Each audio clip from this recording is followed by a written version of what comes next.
On a une mission diocésaine, donc on habite dans un presbytère.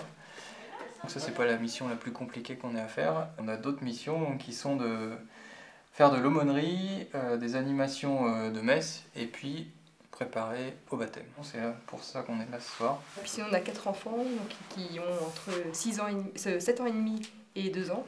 Je suis en principe infirmière, mais là j'ai pris un congé parental pour m'occuper des enfants. Et moi je suis ingénieur. Voilà. Ce soir on rédige la lettre que vous allez écrire à l'évêque pour se présenter et demander à être confirmé. La difficulté en aumônerie, c'est qu'il n'y a pas forcément le répondant qu'on aimerait avoir.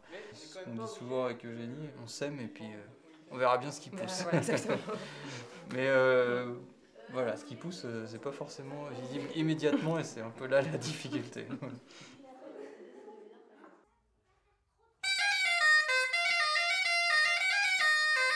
Je joue de la bombarde, qui est un instrument breton.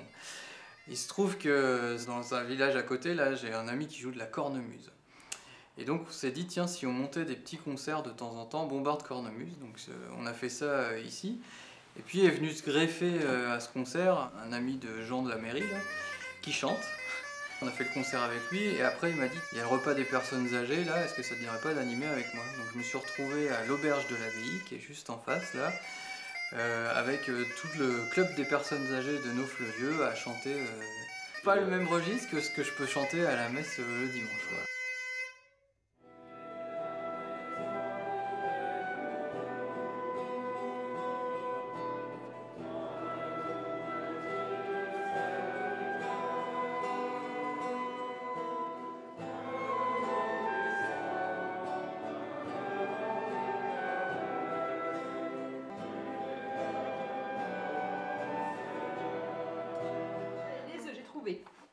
Ce qui fait le lien entre les différents foyers d'accueil, c'est vraiment d'être un foyer chrétien dans une ville, dans un village.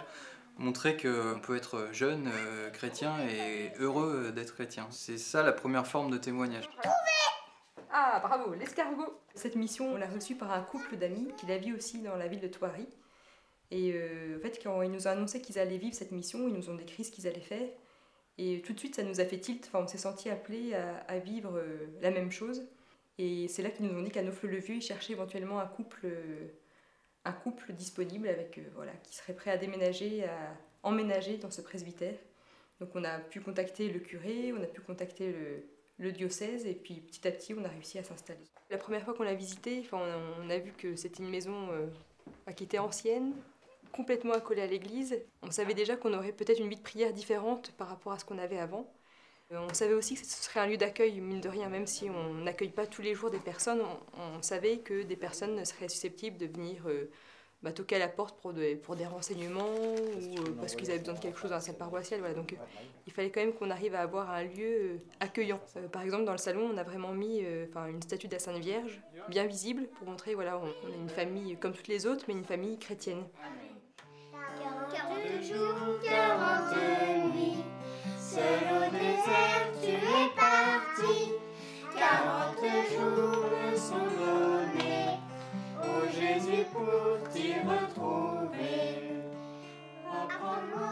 Il y a quelque chose qui s'est passé pendant les 4 années, une vie de prière qui s'est installée, parce qu'il fallait porter la mission, il fallait vraiment qu'on le confie au Seigneur, parce que toutes les missions qu'on a là, c'est pas des missions qu'on a choisies, c'est des missions qu'on nous a proposé de faire. Les enfants vivent avec nous dans cette mission-là, donc il fallait leur montrer que le Seigneur était présent au cœur de cette mission. Et du coup, ça nous a donné une régularité dans la prière. Et ça, c'est quelque chose qui va rester? Ah bah j'espère, oui. Moi, je m'occupe de la mission le soir et les week-ends, puisque la journée, je suis pris. Je travaille dans une société qui fait des plans pour la construction des méthaniers, en fait. Pour le transport du gaz liquide à Saint-Rémy-les-Chevreuses. Et comment vous en parlez au travail? J'ai changé de travail entre-temps. Là où j'étais avant, en fait, ça s'est fait assez simplement. J'ai demandé de l'aide à mes collègues pour qu'ils puissent venir m'aider à déménager dans le presbytère avant qu'on puisse l'habiter. Du coup, je leur ai demandé s'ils voulaient pas venir me donner un coup de main. Et ils sont arrivés ici et ils ont vu que c'était un presbytère. C'est vrai que du coup, ça a amené beaucoup de discussions aussi sur la manière dont on vit sa foi, la manière dont on peut s'engager aussi. La première question, c'est de savoir comment j'allais faire avec 3 enfants, plus le travail, plus tout le reste. Sachant qu'il y a eu un 4e depuis. J'aurais un petit peu expliqué que dans cette mission, il y avait 3 vies en une seule. La vie au travail, la vie des bains et du dîner le soir, et puis la vie des réunions après.